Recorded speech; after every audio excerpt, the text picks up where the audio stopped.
నమస్తే, welcome to dot news. నేను అనుష. మూడు పార్టీలు జత కలిస్తే చాలు విజయం వరించినట్లే. ఇదంతా 5 నెలల ముందు వరకు ఉన్న మాట. ప్రజల మనస్సులోనూ ఇదే అభిప్రాయం ఉందని రాజకీయ విశ్లేషణలు వచ్చాయి. ఇప్పుడు సీన్ మారిందా? తెలుగుదేశం పార్టీ అంతర్గత నివేదికలలోనే కూటమి విఫల యత్నమని తేలిందా? తెలుగుదేశం రాజకీయ సలహాదారు రాబిన్ శర్మ లేటెస్ట్గా ఇచ్చిన నివేదిక చంద్రబాబును కంగారు పెడుతోందని ఆ పార్టీ నేతలే అంతర్గతంగా మాట్లాడుకుంటున్నారు. రాబిన్ శర్మ రిపోర్టే కాదు, చంద్రబాబు అంతర్గతంగా చేయిస్తున్న సర్వేలలోనూ కూటమి కొంప ముంచుతోందనే నివేదికలు వస్తున్నాయని అంటున్నారు.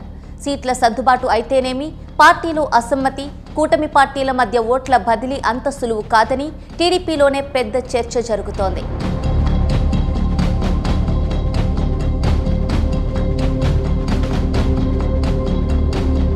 తెలుగుదేశంతో జనసేన పొత్తు ముందుగానే ఖరారైంది.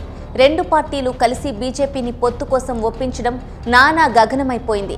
బీజేపీ ఎన్డీఏలోకి తెలుగుదేశం పార్టీని అయిష్టంగానే ఆహ్వానించిందని అందరికీ తెలిసిందే. ఏపీలో బీజేపీ శ్రేణులకు పొత్తు సుతారాము ఇష్టం లేదు. ఏపీ బీజేపీలో చంద్రబాబును ప్రేమించే ఒక్క వర్గమే పొత్తును ఎంజాయ్ చేస్తోంటే, అసలైన బీజేపీ శ్రేణులు మాత్రం ఎన్నికలకే సంబంధం లేనట్లు వ్యవహరిస్తున్నారు. అటు జనసేన శ్రేణులు టీడీపీతో కలిసి నడవడం లేదు. నాయకులు కలిసి తిరుగుతున్నా క్రింది స్థాయి కార్యకర్తలలో మాత్రం ఐక్యత కరువవుతోంది. ఈ పరిణామాల నడుమ మూడు పార్టీల మధ్య ఓట్ల బదిలీ కష్టమనే పరిస్థితి వచ్చింది. అయినా తెలుగుదేశం శ్రేణులు మిగిలిన రెండు పార్టీలను పట్టించుకోకుండా తామే అంతా అన్న చందంగా వ్యవహరించడం పొత్తు ధర్మానికి తూట్లు పొడుస్తోంది. అంతేకాకుండా జనసేన పోటీలో ఉండే 21 అసెంబ్లీ సీట్లు, బీజేపీ పోటీ చేస్తున్న 10 అసెంబ్లీ స్థానాలలో మొత్తం 5 సీట్లు కూడా గెలవలేరన్న సర్వేల అంచనాలు చంద్రబాబును మరింత కలవరానికి గురిచేస్తున్నట్టు చెబుతున్నారు. సీట్ల సర్దుబాటు తర్వాత పార్టీలో ఎక్కడికక్కడ వెల్లువెత్తిన అసమ్మతితో సొంత పార్టీ నేతల్నే నియంత్రించలేని పరిస్థితి రావడంతో టీడీపీ అధినేత సతమతమవుతున్నారు.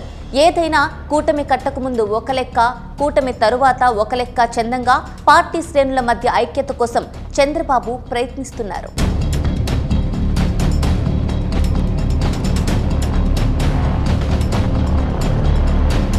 Please subscribe Dot News.